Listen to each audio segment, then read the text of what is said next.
Welcome to the show Practical Spirituality. We live in 21st century, a fast-paced world, fast technology world. इसमें हम समझते हैं कि लंबी दौड़ में if we run faster तो हम अपने एम और ऑब्जेक्ट तक पहुंच जाएंगे. फिर इस दौरान हमें कोई values, moral values, ethical values compromise भी करना पड़ जाता है. So we don't mind. We are like okay, हमें ये तो मिल गया ना. Now it is high time for us to know कि ये करना हमारे लाइफ में हमारे लिए करेक्ट है, सिग्निफिकेंट है, प्रॉफिटेबल, लाभदायक है. Is a big question mark. क्योंकि हम करते तो जाते हैं पर इस वर्ल्ड में कोई मैसिव डिफरेंस नहीं दिख रहा है ऐसा कुछ करने का. So let's check this theory, how it is beneficial for us to compromise our values or we should keep our moral values intact in our life. Welcome भाई साहब. Thank you. हम moral values की बात कर रहे थे.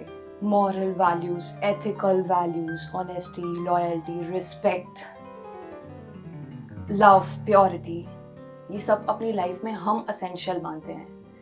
पर मेरा उन लोगों के लिए क्वेश्चन है जो इस दुनिया में बहुत ज़्यादा आगे बढ़ने के लिए, फास्ट रन करने के लिए अपनी वैल्यूज़ को कॉम्प्रोमाइज़ कर देते हैं. सपोज़ कोई चीज़ को अचीव करना है, मुझे कोई एम ऑब्जेक्ट को अचीव करना है, कोई पर्टिकुलर व्यक्ति को अचीव करना है, उसके लिए लेग पुलिंग, किसी को नीचे खींचना, किसी को क्रिटिसाइज़ करना, अपनी प्योरिटी किसी भी चीज़ में कॉम्प्रोमाइज़ करने में देरी नहीं लगाते हैं. ये समय का इफेक्ट है. जिस संसार में हम रह रहे हैं वो ऐसे समय से गुजर रहा है जिसको हम एंड ऑफ कलयुग कहते हैं. इसलिए जो तामसिकता है, नेगेटिविटी है, जो डाउनफॉल है, वो अपनी बिल्कुल लोएस्ट स्टेज में है. बहुत मनुष्यों ने क्या सोच लिया है, दोनों बातें मैं करूँगा. Money is everything. किसी की जमीन पे कब्जा कर लो, जैसे यूपी की बात सुन रहे हैं ना, बहुत सारे माफिया. अभी योगी ने उनको छुड़ाया, बुलडोजर चला दिया उनके मकानों पे. विरोध भी हुआ लेकिन कितना अच्छा काम हुआ. उनका था मनी इज एवरीथिंग. जिसके पास मनी होगी वही फिर एमएलए बनेगा, वही मंत्री बनेगा. ये भी तो एक मान्यता हो गई ना. तो जैसे तैसे धन कमा के इकट्ठा कर लो. दूसरे ये हैं जो कैरियर वाले, मुझे यहाँ तक पहुँचना है, ये व्यक्ति बाधा है, इसको हटाओ रास्ते से. मुझे इस टारगेट को प्राप्त करना है, ये चीज बिल्कुल गड़बड़ कर रही है, हटा दो उसे, नष्ट कर दो. तो अपनी जो मॉरल वैल्यूज है उनसे कंप्रोमाइज कर लेते हैं. लेकिन ऐसे मनुष्य के चरित्र का बहुत बड़ा पतन हो जाता है. और वो चाहे बड़े पदों पर पहुंच जाए, चाहे उसके पास धन बहुत आ जाए, जैसा मैं देखता हूँ, वो सुखी नहीं रहते. मुझसे कुछ दिन पहले ही एक कमिश्नर मिलने आए थे. एडमिनिस्ट्रेशन में जो कमिश्नर थे, 5 जिलों के ऊपर होता है, 5 कलेक्टर्स उसके अंदर काम करते हैं. उसके चेहरे पे जरा रौनक नहीं थी. अभी अभी रिटायर हुए थे. मैं देखता रहा, उन्हें कहा क्या देख रहे हो. मैंने कहा अब तो कमिश्नर रहे हैं, न चेहरे पे खुशी है, न कोई आत्मसंतोष है कि भाई हमने जीवन में बहुत कुछ कर लिया है. तो मुस्कुरा के रह गया. मैं समझ गया उसकी मैसेज के साथ थी कि देखो, रिटायर होने के बाद, अभी रिटायर हुए, कोई ज़्यादा सालों की बात नहीं, अभी तो जीवन में न तो आत्मसंतोष है और न वो खुशी है, और न कुछ करने का, जो कर चुके उसका भी तो मनुष्य को एक आनंद रहता है ना, वो भी नहीं था. तो मैं समझ गया. मैं कहना तो नहीं चाहता पर कहना पड़ता है. ऐसे बड़े पदों तक पहुंचने वाले लोग गलत काम बहुत कर लेते हैं. उसका जो सटल इफेक्ट है शायद वो उनको अभी तक भी समझ में नहीं आ रहा. हमारे पास आए हैं, अभी हम उनको यहाँ बुलाएंगे तो यहाँ के वातावरण में उनको रियलाइज होगा कि मैंने ये गलत काम कर लिए हैं. उसका इफेक्ट अब मन पर आता जा रहा है. अनेक बीमारियां लगती जा रही हैं. बच्चे अलग अलग होते जा रहे हैं, सुनते नहीं है पापा की. अब गांव कमिश्नर 5 कलेक्टरों पे राज करने वाला और सब उसके सुनने वाले और बड़े अभिमान में रहने वाला, और कहाँ उसके अब अपने बच्चे नहीं सुन रहे, क्योंकि मॉरल पावर नहीं रही। मॉरल वैल्यूज में बहुत बड़ी पावर है, वो नहीं रही है। इसलिए एक समझदार व्यक्ति को दोनों चीज़ों को साथ लेकर चलना चाहिए। देखो, हर व्यक्ति कुछ पाना चाहता है संसार में, ऐसा कोई व्यक्ति नहीं। एक मजदूर भी होगा, वो भी सोचता है कि कुछ ज़्यादा कमा लूँ तो बच्चों को अच्छी तरह पढ़ाऊँ, वो तो कम से कम मजदूरी ना करेंगे।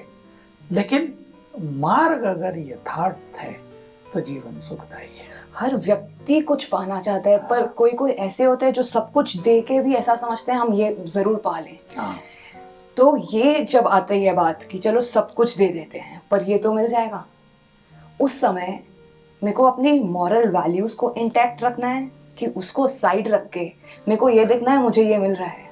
एक्चुअली मानवता का तो तकाजा यही है, हमारा जो श्रेष्ठ चरित्र है उसकी भी पुकार यही है, और जो इस संसार में हम देख रहे हैं उसका लेसन भी यही है कि हमें अपनी मॉरल वैल्यूज को छोड़ना नहीं चाहिए, चाहे भले एम ऑब्जेक्ट छूट जाए। ऐसे बहुत अच्छे लोग हुए, आपके महात्मा गांधी जी का ही उदाहरण ले लीजिए, उन्होंने अपनी मूल चीजों को नहीं छोड़ा था, इसलिए सफलता पाते चले गए। हालांकि वो सफलता पाने का मार्ग कोई सहज नहीं होता, कठिनाइयों से भरा, डंडे खाते खाते, गालियां खाते खाते उन्होंने वो मंजिल को पाया था। लेकिन अपनी जो मूल सिद्धांत हैं उनको छोड़ा नहीं। हर मनुष्य को अपने जीवन के लिए कुछ 3, 4, 5 मॉरल सिद्धांत बना ही लेनी चाहिए, जिसको हम कभी नहीं छोड़ेंगे। लोगों ने बनाए होते हैं। कैसे सिद्धांत? हाँ देखो, मैं उदाहरण दे रहा हूँ, कई लोगों ने बनाए हुए, वो हमें कहते हैं भाई हम कभी झूठ नहीं बोलेंगे, ठीक है, हमारा प्रमोशन नहीं हो रहा है लेकिन झूठ हम नहीं बोलेंगे, ये हमारा जैसे एक नेचुरल संस्कार है। कोई व्यक्ति ऐसे आते हैं हमारे पास जो कहते हैं हमने जीवन में लक्ष्य बना लिया था, हम किसी को धोखा नहीं देंगे, और वो चलता आ रहा उनके जीवन में। कई सुनाते हैं हमने ऐसा विचार करके रखा हुआ है, हम किसी का बुरा नहीं करेंगे, भले ही कोई हमारा बुरा कर दे, हम सबकी भलाई करेंगे, सबको सुख देंगे। तो ये चीजें सिद्धांत हैं, मॉरल डिसिप्लिन्स हैं, इनसे मनुष्य बहुत सुखी रहता है। So I have a doubt here भाई साहब, like you said कि किसी के सिद्धांत, किसी के प्रिंसिपल्स, किसी का स्टैंड इतना फर्म होता है, वो समझते हैं कि हम झूठ नहीं बोलेंगे भले प्रमोशन ना मिले या हमको जॉब छूट जाए। उस समय मैं अपने आप को क्या समझाऊं, मुझे क्या मिल रहा है, जॉब चले गई मेरे कोई प्रिंसिपल रखने से, मैंने प्रिंसिपल रखा कि I will always speak truth, मैं झूठ नहीं बोलूँगी। प्रमोशन छूट गया, जॉब चला गया, उस समय मुझे क्या मिला, मुझे अपने आप को क्या समझाना है? देखिए, यही चीज आजकल संसार में हो रही है कि सत्य कष्ट पा रहा है, सत्य हार रहा है, झूठ अधर्म इसका बोलबाला है, वो लोग आगे बढ़ते जा रहे हैं। ये जो आपने एग्जाम्पल दिया, ये भिन्न भिन्न फील्ड में होता जा रहा है। बिजनेस वाला व्यक्ति है, वो सोचता है भाई मैं तो अपने प्रॉफिट का बस यही परसेंटेज है मेरी, इससे ज्यादा मैं नहीं लूंगा, तो वो बेचारा पीछे रह जाता है। समाज में उसका सम्मान नहीं होता। एक व्यक्ति 10 रुपए की चीज 100 में बेच रहा है, 10 गुना कर रहे हैं लोग ऐसा, वो धनवान बन गए, उनका समाज में बहुत मान हो गया है। तो फिर कुछ लोग तो इसमें संतुष्ट रहते हैं कि नहीं, हमने अपना जीवन ईमानदारी से चलाया, लेकिन कुछ लोग इसमें फील करते हैं कि लॉस हो गया, जैसे आपने कहा, और असफलता डिमोटिवेट करती है आपको कि भाई जो भी चली गई, अब उस व्यक्ति को दूसरे लोग भी कहेंगे बन लो सत्य हरिश्चंद्र। हाँ, अब आप सिद्धांत रख के क्या करोगे? बैठो घर पे, चला गया ना, देखो फलाना व्यक्ति ऐसा ऐसा करके कितना आगे निकल गया। इसमें या तो मनुष्य को कष्ट सहने के लिए तैयार रहना चाहिए, और उसकी जो मॉरल वैल्यूज हैं वो उसको अच्छा जरूर दिलाएगी। मुझे एक कहानी याद आ गई जो मुंशी प्रेमचंद ने लिखी है, नमक का दरोगा। दरोगा सब इंस्पेक्टर होते थे, तो नमक किसी सेठ का था, कुछ था वो, तो जहाँ से वो पास होता था, जहाँ टैक्स दिया जाता था, वहाँ एक दरोगा की ड्यूटी रहती थी। तो कोई गलत तरीके से ले जा रहा था, उसने उसको रोक दिया, नहीं जाने दिया। अभी नहीं जाने दिया तो जो सेठ था उसने जानबूझ के दरोगा पर केस कर दिया, और जैसा सब होता है केसेज में, पैसा उसके पास था, पैसा वैसा देकर उसने दरोगा को नौकरी से निकलवा दिया। अब सब वही बात हुई, परिवार वाले उसके माँ बाप बोल रहे हैं क्या तुमने ये कर दिया, इतनी अच्छी नौकरी छोड़ दी, एक ईमानदारी के उस पर सिद्धांत पे चल के। वो बेचारा मुंह छुपाए घूम तो रहा है, परंतु उसको आंतरिक संतोष भी था एक, कि मैंने अपने सिद्धांतों से कंप्रोमाइज नहीं किया। जब सारा खेल बिगड़ गया, वो सेठ अब इसके पास आया। अब सेठ को देख के नमस्कार किया, भाई बड़ा सेठ है। कहो आओ सेठ जी, कैसे आना हुआ? कि देखो भाई, मैं तुम्हारी परीक्षा ले रहा था, लेकिन तुम इतने ईमानदार और एक सफल अधिकारी हो, जो मेरी मान शान के पीछे, मेरे धन के पीछे, जिसने अपने सिद्धांतों से समझौता नहीं किया, ये तो मैं आपकी परीक्षा ले रहा था क्योंकि मुझे एक ऐसे व्यक्ति की जरूरत थी जिसे मैं अपने कारोबार का जनरल मैनेजर बना दूं, आ जाओ। अब उसके माँ बाप देखने लगे ये क्या हो गया।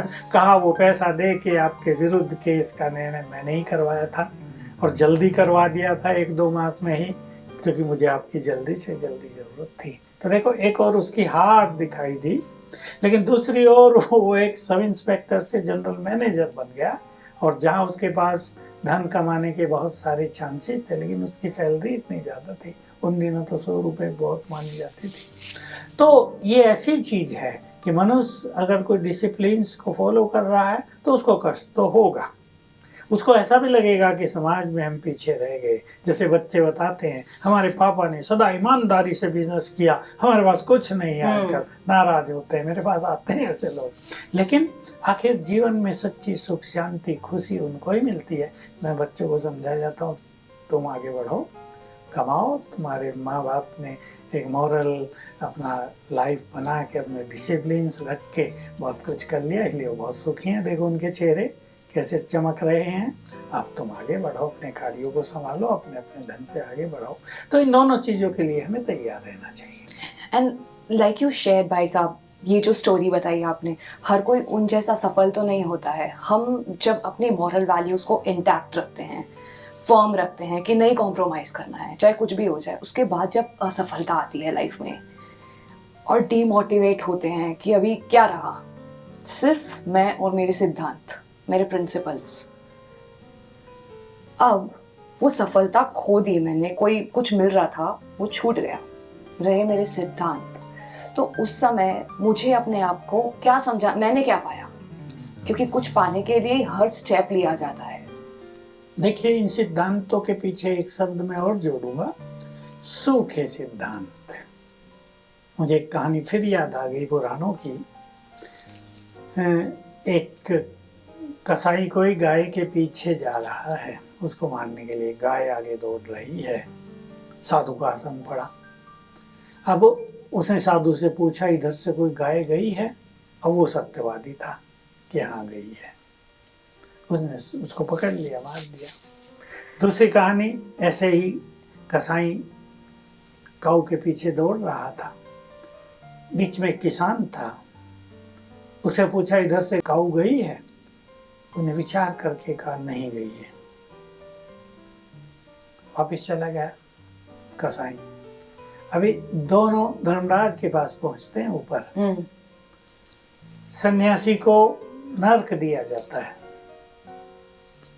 जिसने सच बोला था, और किसान को जिसने झूठ बोला था उसको स्वर्ग दिया जाता है। बोलने लगे, ये क्या फैसला आपका? आपने एक गाय की हत्या के निमित्त बने ना सन्यासी होकर भी।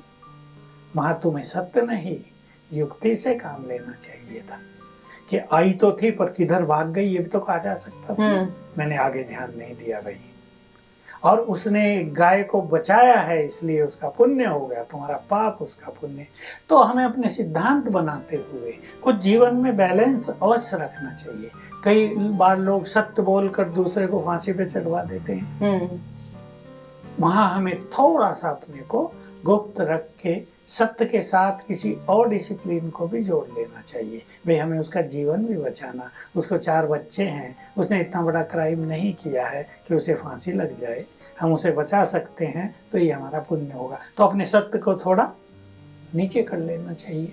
तो जीवन में सिद्धांतों के साथ यदि बैलेंस नहीं है तो वो सिद्धांत कट्टरता कहलाते हैं, जो आजकल बहुत धर्मों में देखी जाती है। तो फ्लेक्सिबिलिटी इज वेरी इंपॉर्टेंट, और उसके बिना सिद्धांत सूखे बन जाते हैं जो मनुष्य को सुख नहीं देते। I absolutely agree with your statement, so valid कि फ्लेक्सिबिलिटी रखना चाहिए हमको अपने आप में।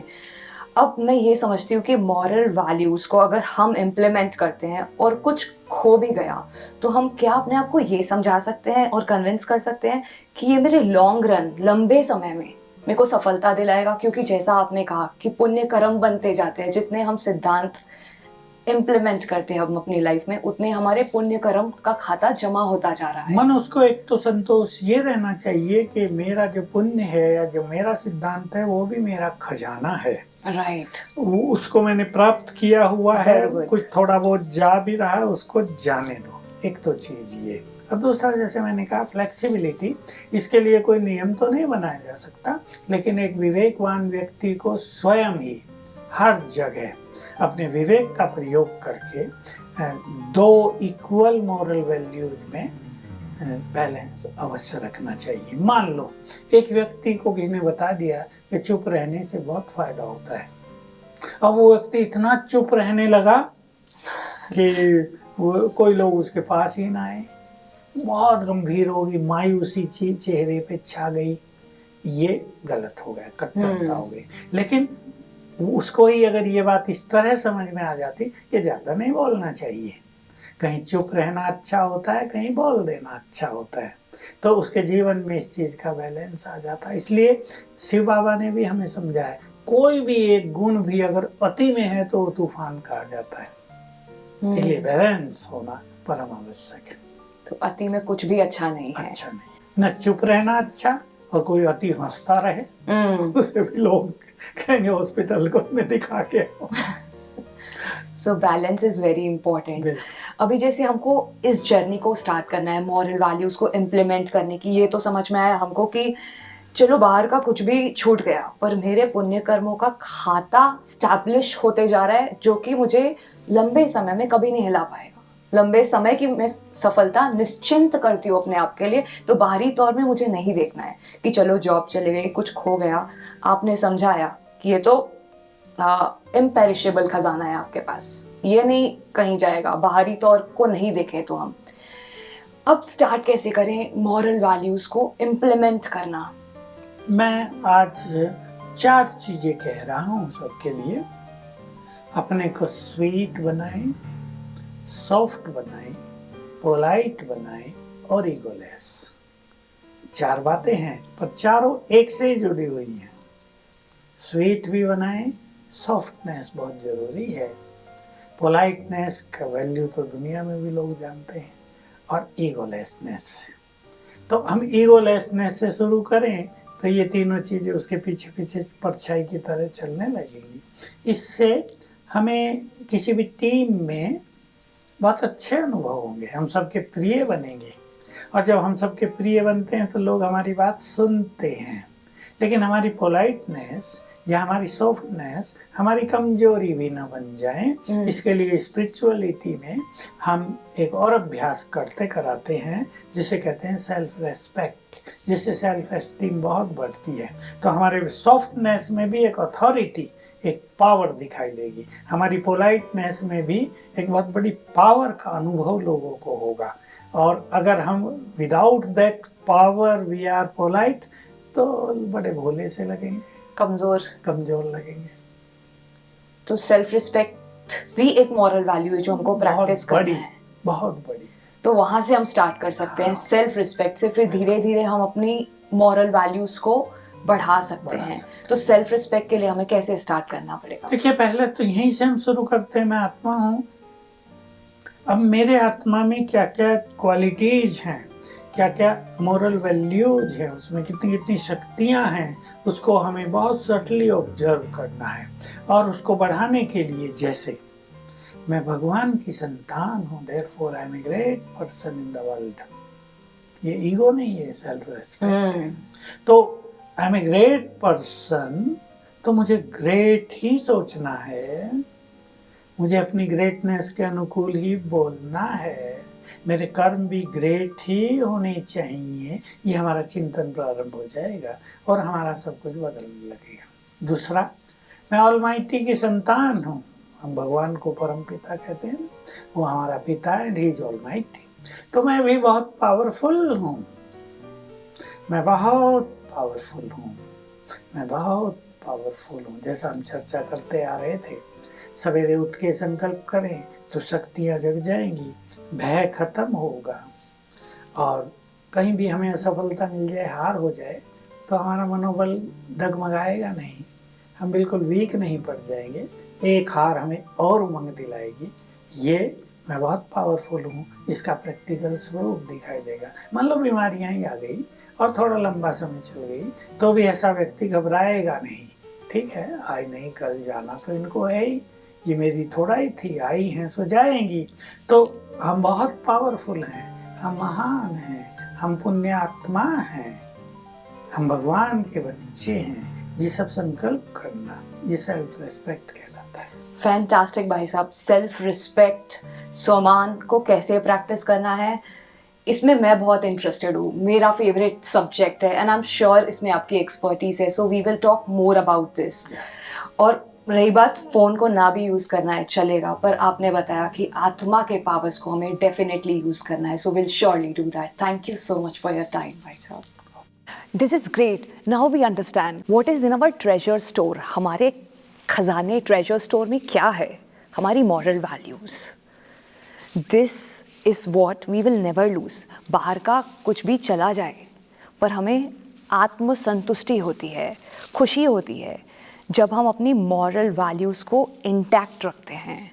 ऑल्सो भाई साहब शेयर्ड वन मोर थिंग कि मॉरल वैल्यूज़ को रखते समय हमें फ्लेक्सिबल होना बहुत ज़रूरी है। ऐसे नहीं कि किसी के जीवन को हम डेंजर में डाल के हम कहें नहीं हम तो मॉरल वैल्यूज़ रख दिए ना। We have to see start, middle and end of any situation. So moral values we should prioritize in our life definitely. Thank you.